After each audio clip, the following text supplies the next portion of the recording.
trying times, you often get the sense of community. And that is something that we certainly do not lack in the Ville. And when you look at what happened last week, there is really no roadmap that guides our direction. And I have to tell you, and I have a bit to read here, and as I sat down just to recap the incidents leading up to the reopening of school today, there are so many people that were involved in this process. It was not a single effort. All stakeholders working hand in hand together to assist in the relief and reopening of school.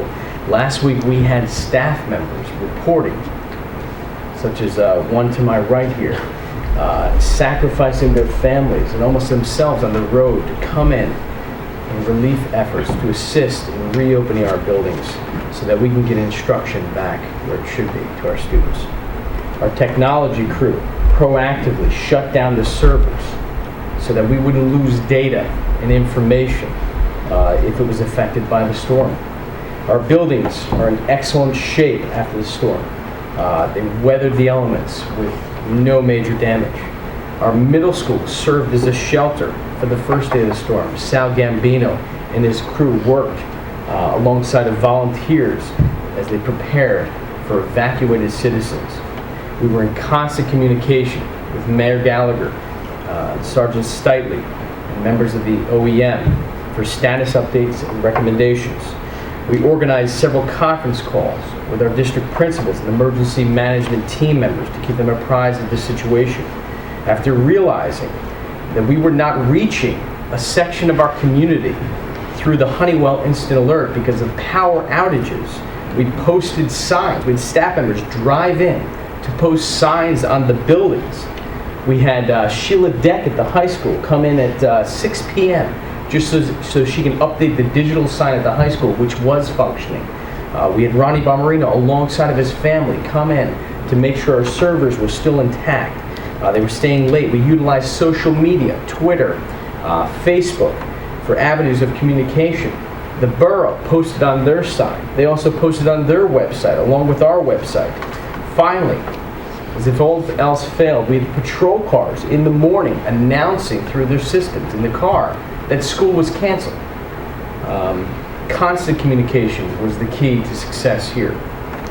Vanderveer was restored power, and we had crews quickly disposing of the spoiled food, and we worked in concert with the county health officials to make sure that our cafeteria could be restored.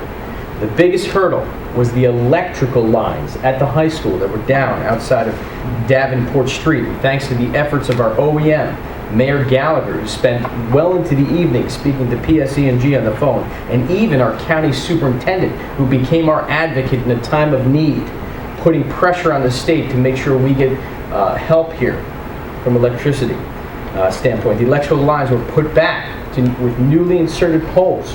What you see now on Davenport Street are cable and TV lines. Those are non-electrical. This assisted in giving the OEM the decision to recommend that we could have school. Now, we have warm buildings and we have food for our staff and our children. But it's one thing to open a building, and it's another thing to be able to staff it with instructional, with teachers to provide high quality instruction. For this, our principals, Georgette Bolgeres, Susan Haynes, Corey Jones, surveyed their staff members through a broadcast on Honeywell Instant Alert and determined the feasibility of opening. And in addition, once we had the number of staff members that would not be able to arrive, we asked for additional subs at each building so that we were covered extremely well to ensure the coverage.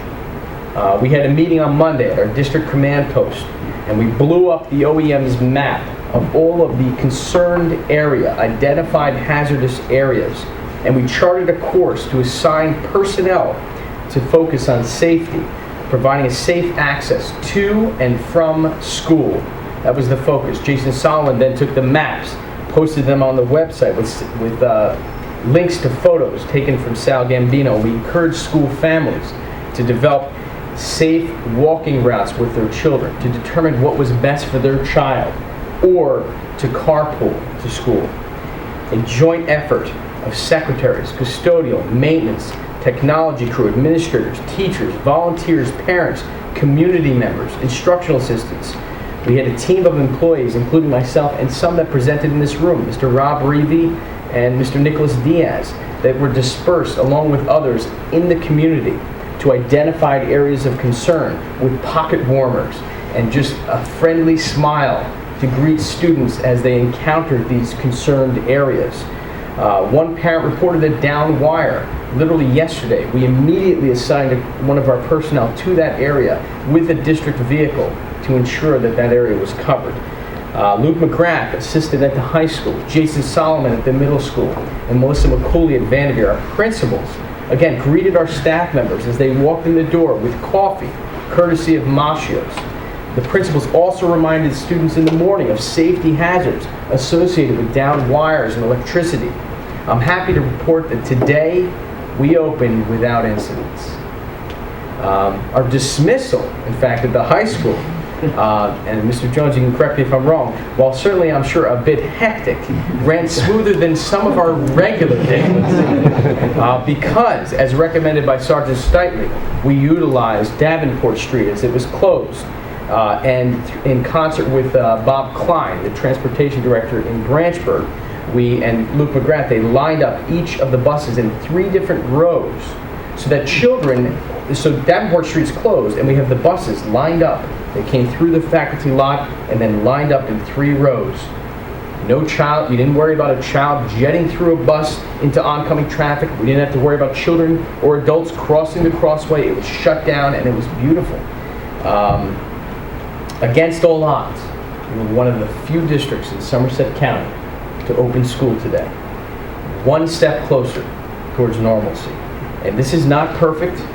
We need your continued support to assist the community. I'm recommending that everyone treat every wire as if it's an electrical wire. And I'm asking that parents and community members teach, remind and reteach our children about the safeties and dangers associated with electrical wires and downed poles. We still have portions of our community that do not have power. We realize and recognize this.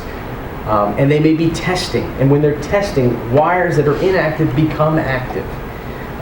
While this may be a story of ongoing success, we realize that many of you and your loved ones are without power, heat, fuel, and/or have experienced hardship during this time. 2 of our school community members have lost their home, one in Branchburg and one in Somerville. I reached out to them on behalf of our school district, and relief efforts are on the way to those families.